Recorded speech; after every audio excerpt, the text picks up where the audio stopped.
আরে এত সকালে তুমি কোনো বিপদ আপদ হয়নি তো? আমি তো মহারাজ বিপদের মধ্যেই আছি, হ্যাঁ সেটা বলতেই তো সাহস করে আপনার কাছে এসেছি মহারাজ। হ্যাঁ, বিপদের মধ্যে আছো? সেটা তো খুবই মুশকিলের ব্যাপার। তা গোপাল আমাকে তো কিছু বলেনি। উনি আবার কি বলবেন? সমস্যা তো ওনাকে নিয়েই মহারাজ। হ্যাঁ, গোপালকে নিয়ে তোমার সমস্যা? কেন কেন কেন? ও কি তোমাকে যথেষ্ট সম্মান দেয় না? না মহারাজ না, ব্যাপারটা ঠিক সেরকম নয়। ব্যাপারটা কি করে যে আপনাকে বলি সেটাই ভেবে পাচ্ছি না। আরে লজ্জা পাবার কি আছে? আমাকে নিঃসংকোচে বলতে পারো। আসলে মহারাজ মানুষটা না বড্ড বেশি খায়। এত খিদে কোথা থেকে আসে কে জানে। আজকের কথাই ধরুন, দুটো পাঁঠার মাংস একাই খেয়ে ফেললো। আমার জন্য মাত্র দুটো টুকরো, সঙ্গে যা যা খেয়েছে তার হিসেব দিলে আপনি অজ্ঞান হয়ে যাবেন। হ্যাঁ, এত রান্না আমি কিভাবে করি বলুন তো? না না না না না, এসব চলতে পারে না। তোমার কথা আমি শুনলাম, আর এজন্য গোপালকে যা বলার তা আমি বলবো। আর তুমি তুমি চিন্তা না করে বরং বাড়ি ফিরে যাও। মহারাজ, আমি যে আপনাকে এইসব কথা বললাম তা কিন্তু আমার স্বামীকে বলবেন না। হ্যাঁ, না না না, আমি এ ব্যাপারে গোপালকে কিছুই বলবো না, তুমি চিন্তা করো না। কেমন? যাও।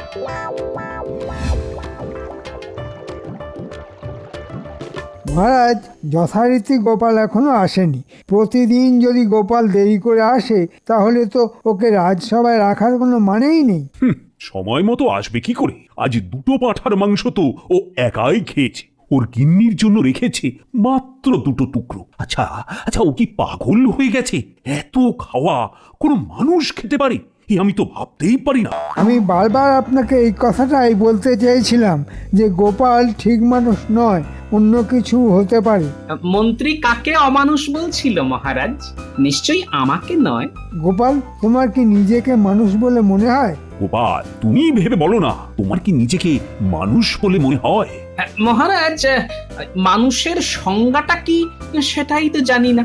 আচ্ছা, কোনো মানুষ একাই দুটো পাঁঠার মাংস খেতে পারে? তা তো আমি ভাবতেই পারি না। আর তুমি সেটাই করে দেখালে, বাড়ির কারো জন্য কিছু রাখলে না। গোপাল, তোমার মধ্যে একটা পশু ভাব এসেছে এবং সবাই সেটা লক্ষ্য করেছে। আচ্ছা, এবার তুমি বলো তো, এই আমার রাজসভায় তুমি থাকবে না স্বেচ্ছায় চলে যাবে? সবাই, এমনকি আপনিও যখন আমায় পশুর সঙ্গে তুলনা করছেন তখন আমার চলে যাওয়াই উচিত বলে মনে হচ্ছে মহারাজ।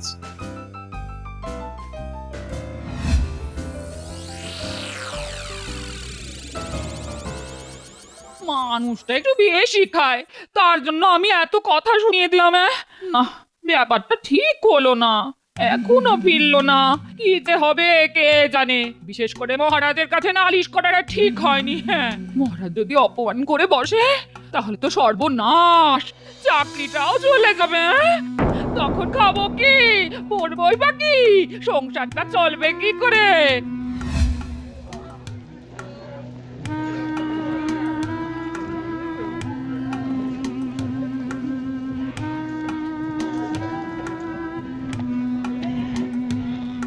আরে গোপাল যে, আমার দোকানে তা কি ব্যাপার?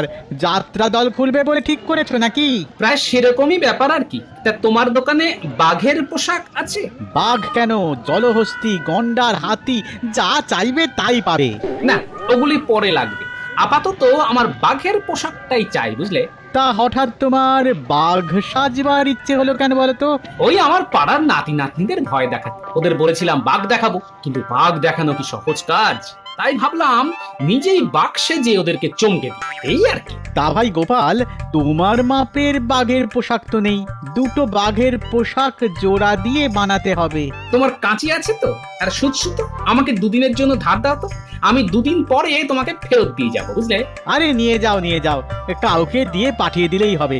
আর একদিন আমাকে দেখিয়ে দিও বাঘের সাথে তোমাকে কেমন লাগে। নিশ্চয়ই নিশ্চয়ই।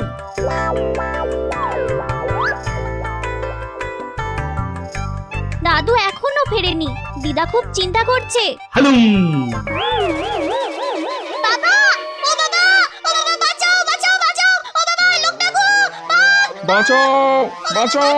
আরে দূর বোকা, আমি তো দাদু রে, বাঘ সেজে এসেছি।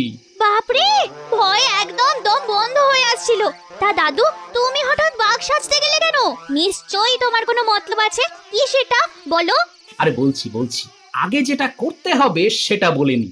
আমার এই জামা কাপড়গুলি নিজেদের কাছে রাখবি, বুঝলি? কাল সকালে এগুলি রাজবাড়িতে নিয়ে গিয়ে মহারাজকে দেখিয়ে বলবি যে জঙ্গলের মধ্যে এগুলি পাওয়া গেছে। তারপর তোর দিদাকে সেই কথাটাই বলবি, বুঝলি? দিদাকেও এই কথা বলবো? দিদা তো খুব কষ্ট পাবে তাহলে।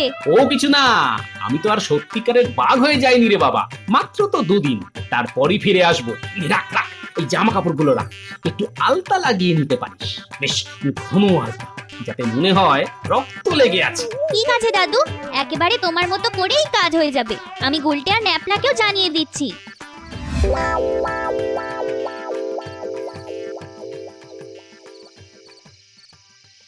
লোকটা কি আর ফিরবে না? আমি কি এমন কথা বলেছি যে তার জন্য একদম বিবাগে হয়ে গেল? বলার মধ্যে বলেছি জলহস্তি, গন্ডার, হাতি। এগুলো কি খারাপ কথা নাকি? আমি তো আর পশু বলিনি। এত রাত হয়ে গেল, এখনো ফিরলো না। আমার তো খুব চিন্তা হচ্ছে, কিছু যদি হয়ে যায় তবে কি হবে গো? আমাকে একা ফেলে তুমি যাও না গো, আমি যে তাহলে বেদবা হয়ে যাব গো। তুমি আমায় কি করে গেলে গো? এত কান্নাকাটির কি আছে দিদা? কি বলছিস তুই বুটি? হ্যাঁ, আজ এখনো দাদু ফেরেনি, তো চিন্তা হচ্ছে না? কাল আমরা দাদুকে খুঁজতে যাচ্ছি, দেখি পাওয়া যায় কিনা। যদি আর না পাওয়া যায় তবে আমার কি হবে গো? আরে বাবা, খারাপ চিন্তা করলে শরীর খারাপ করবে। যাও যাও, এবার একটু ঘুমিয়ে পড়ো তো। গোপাল দাদা, আজ ও বাড়ি না গিয়ে এখানেই থেকে যাও তাহলে। তাই করব ভাবছি। তাছাড়া বাঘের পোশাকটা একটু সেলাই করতে হবে। দোকান থেকে কাঁচি, সুতোও নিয়ে এসেছি। ভাগ্যিস কাঁচিটা দোকানদার দিয়েছিল, তাই কেটে কুটে এখন যা দাঁড়িয়েছে, গায়ে একদম খাপে খাপ হয়ে যাবে। এবার শুরু হবে গোপালের ভেলকি। কাল ভাবছি গোপালের বিদায়ের জন্য রাজসভায় রসগোল্লা নিয়ে যাব। মহারাজ খুব খুশি হবেন। এসব আবার করার কি দরকার আছে বলো তো? কত খরচা পড়ে যাবে, বুঝতে পারছো না তুমি? শোনো, গোপাল নেই, এটাই সময় মহারাজকে খুশি করার। সামান্য খরচের জন্য ভাবছি না। রসগোল্লা মহারাজ খেতে খুব ভালোবাসেন, তাকে খাইয়ে একেবারে জামার হাতায় ঢুকিয়ে নেব, দেখে নিও। শোনো শোনো, এটাই সময়। শুধু মহারাজ কেন, রাজসভার সবাইকেই তো তোমার খুশি রাখতে হবে না? কথাটা তো তুমি ভালোই বলেছো, কিন্তু খরচা যে খুব বেড়ে যাবে, সেটা করা কি ঠিক হবে? হ্যাঁ, তা হবে বটে, কিন্তু খরচাটা উঠে আসবে, তুমি দেখে নিও। হ্যাঁ, বুদ্ধিটা ভালোই দিয়েছো। খরচা নিয়ে ভাবার কোনো দরকার নেই, ও উঠে আসবে। এখন গোপাল নেই, আমি নিশ্চিন্ত।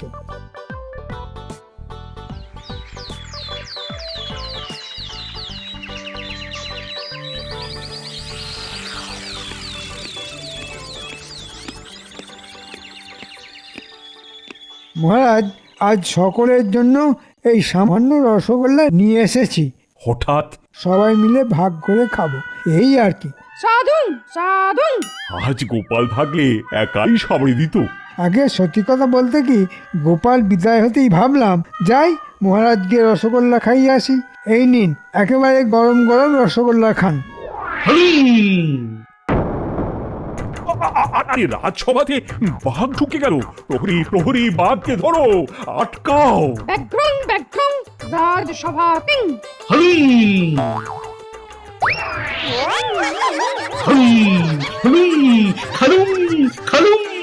পালাও পালাও।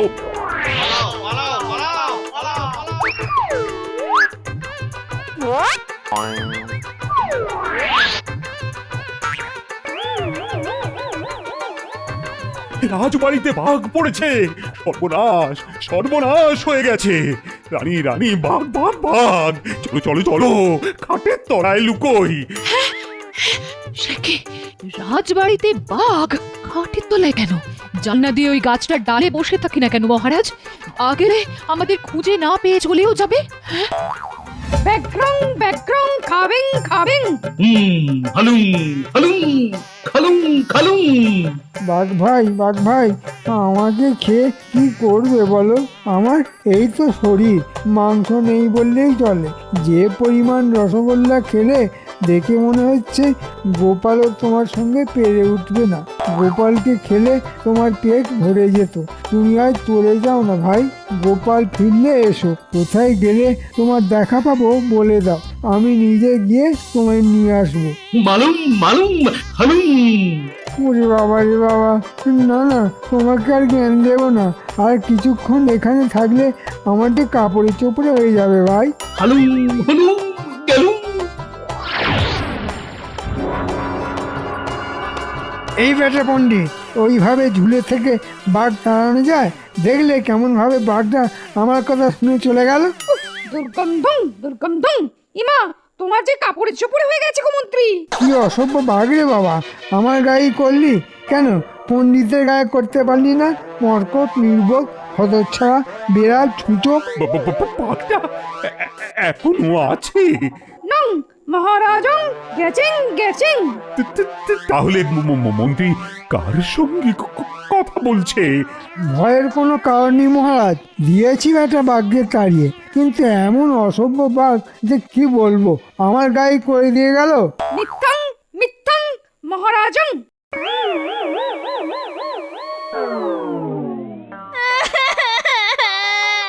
মহারাজ মহারাজ, দাদুর রক্তমাখা কাপড় চোপড় পাওয়া গেছে জঙ্গলের মধ্যে।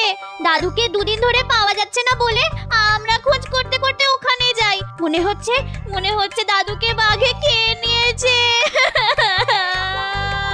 আরে এ তো সত্যি গোপালের জামা কাপড়। মন্ত্রী আমাদের গোপালকে তাহলে বাঘেই খেলো? হায় হায় হায়, এ কি হলো? গোপাল নেই? না, আমি তো বিশ্বাসই করতে পারছি না। সেই বাঘটাই আজ এখানে এসে কি সব করে গেল। আপনি গোপালের কথা বলছেন, আমি ভাবছি আপনার কথা। একটা মানুষকে বাঘ আপনাকে যে খায়নি, সেটা কি কম ভাগ্যের কথা? তবে মহারাজ, আমি যতদিন আছি ভাগ্যে আপনি ভয় পাবেন না। দুর্গন্ধং দুর্গন্ধং। মন্ত্রী, তোমার গা থেকে বাবা একটা খুব বিচ্ছিরি গন্ধ বের হচ্ছে। ওই যে বললাম না, বাঘটাকে এমন বকেছি যে আমার গায়ে করে দিয়ে গেল। মিথ্যাং মিথ্যাং। যাও মন্ত্রী, যাও বাড়িতে গিয়ে পরিষ্কার হয়ে নাও, কাল বরং কথা হবে। মহারাজ, আমাদের গোপাল দাদুর কি হবে? আমি কালই যাচ্ছি গোপালের গিন্নির সঙ্গে কথা বলতে। গোপালের এই মৃত্যুতে আমি গভীরভাবে শোকাহত। তার আত্মা যেন চিরশান্তিতে থাকতে পারে, এই কামনা করি। তার সদ্গতির জন্য কাল আমি কিছু মোহর নিয়ে যাচ্ছি।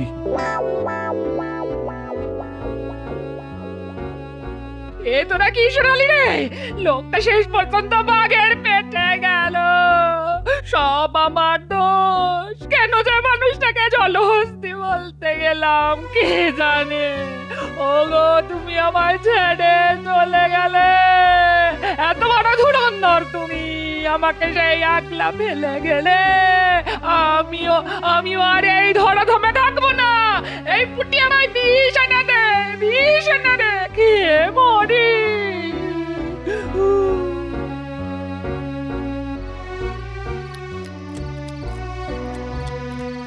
এই শুনলাম আজ নাকি রাজসভায় বাঘ ঢুকে পড়েছিল। আরে বাঘ এমন বকা দিলাম যে সুরসুর করে চলে গেল। দাও তো মাছের মুড়োটা দাও, জমিয়ে খাই। আর কুমড়োর ছেঁচকিটা যা রেঁধেছে না, কোথায় লাগে নবাবের বাড়ি রান্না। আরে বাবা, এত রাতে কে এলো বিরক্ত করতে? সবে মাছের মুড়োটা মুখে তুলেছি, অমনি কোন রাজপুত্র এলো আমার খাওয়া নষ্ট করতে। দূর যাই, দরজাটা খুলে দিয়ে আসি।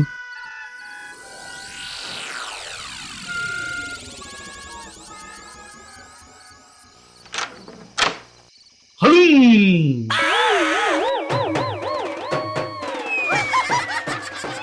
ওরে বাপরে বাপ, আবার সেই বাঘ। এবার বুঝি আমাকেই খাবে। গিন্নি, তুমি কোথায়? আমাকে বাঁচাও, আমাকে বাঁচাও। ওরে বাপরে বাপ, হালুম আমাকে খালুম বাঁচাও, খালুম আমাকে হালুম বাঁচাও, আমাকে বাঁচাও, আমাকে বাঁচাও। মামা, মামা গো, কেন আমায় ভয় দেখাচ্ছ? আমি আমি তোমার কি ক্ষতি করেছি বলো? হালুম হালুম খেলুম হালুম।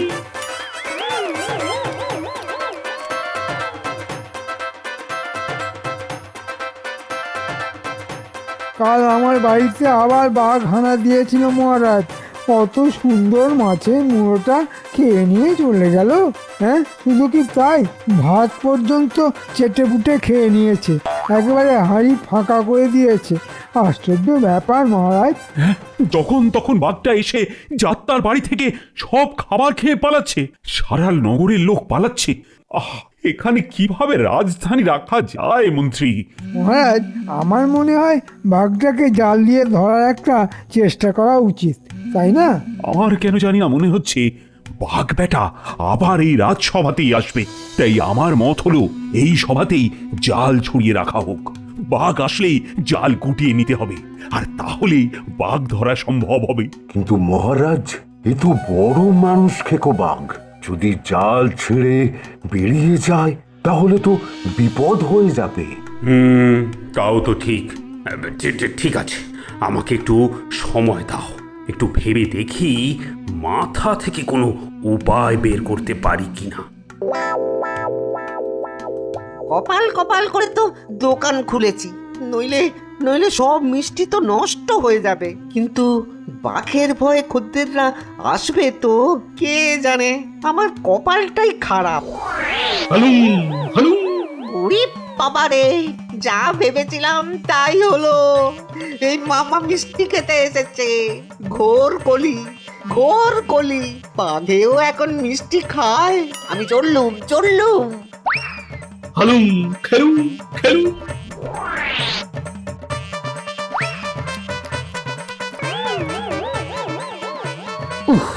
মিষ্টি খেয়ে পেট একেবারে ভরে গেছে।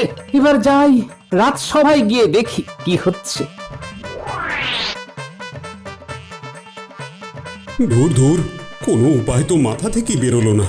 এদিকে সমস্ত নগর জনশূন্য হয়ে যাচ্ছে, সবাই পালাচ্ছে একটা বাঘের ভয়ে। আমার মনে হয় আমাদেরও এবার পালাতে হবে, রাজধানী অন্য কোথাও নিয়ে যেতে হবে। কি বলো মন্ত্রী? আপনার কথায় যুক্তি আছে মহারাজ, কিন্তু সবাইকে সেখানে নিয়ে যাওয়ার জন্য গরুর গাড়িতে যাওয়া মোটেই নিরাপদ হবে না। আমাদের যেতে হবে ঘোড়ার পিঠে। আপনি সহিষ্ণুদের আদেশ দিন, তা যেন ঘোড়াশালায় সব ঘোড়াকে জমায়েত করায়। আমরা কাল সকালেই বেরিয়ে পড়ব। আমি সেরকম আদেশই দিলাম, শীঘ্র ঘোড়াদের অশ্বশালায় জড় করা হোক। আচ্ছা, এই মতলব? ঠিক আছে, আমিও আমার মাথার বুদ্ধি কাজে লাগাই।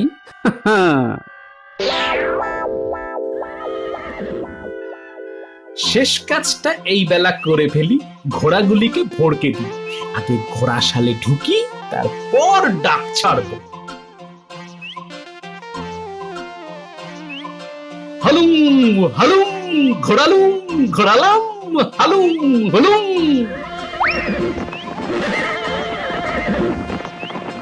একই ঘোড়াদের ডাক শোনা যাচ্ছে।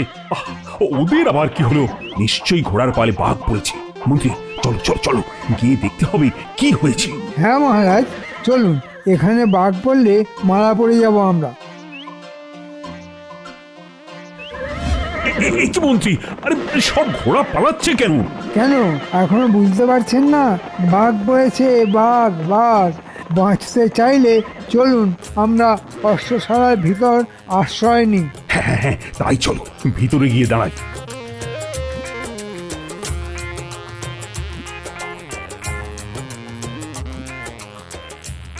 সবাই ভেতরে ঢুকে গেছে, এইবার বাইরে থেকে শিকলটা তুলে দিই। মহারাজ, এখানে থাকাও খুব একটা নিরাপদ নয়। চলুন তাড়াতাড়ি রাজবাড়ি যাই, সেখানে কিছু লোক তো পাবো। কি মন্ত্রী, বাইরে থেকে শিকল কে তুলে দিল? বাঘ ছাড়া আবার কে? এটা বাঘ নয় মহারাজ, অন্য কিছু হবে। মহারাজাও পালাচ্ছে না, পালাচ্ছে না। কোরকুলি ব্যাঘ্রং কথাং বলেছিতাম। মহারাজাও টুকিং টুকিং আমিং গোপালং। গোপাল, গোপাল তুমি বেঁচে আছো? তোমাকে বাঘে খায়নি? আচ্ছা আচ্ছা আচ্ছা, কেন তুমি আমাদের এভাবে বাঘের ভয় দেখালে বলো তো? মহারাজ, পশু আখ্যা দিয়ে আপনারা আমায় রাজসভা থেকে তাড়িয়ে দিয়েছিলেন। আজ একটা পশুর ভয়েই রাজ্যপাট ছেড়ে সদল বলে পালাচ্ছেন। আমাদের ভুল হয়ে গেছে গোপাল। ওই মন্ত্রীটাই আমাকে তোমার বিরুদ্ধে তাতিয়েছিল। ভাই গোপাল, আমি তো মজা করছিলাম, তুমি রাগ করে চলে গিয়েছিলে। রাগ করো না ভাই। আমিও তো আপনাদের সঙ্গে মজাই করছিলাম ভাই মন্ত্রী মশাই। মজায় মজায় কাটাকুটি হয়ে গেল। এবার শিকলটা খোলো গোপাল, খোলো। নিশ্চয়ই মহারাজ। অশ্বশালায় এতক্ষণ আটকে রাখার জন্য আমার অপরাধ নেবেন না মহারাজ।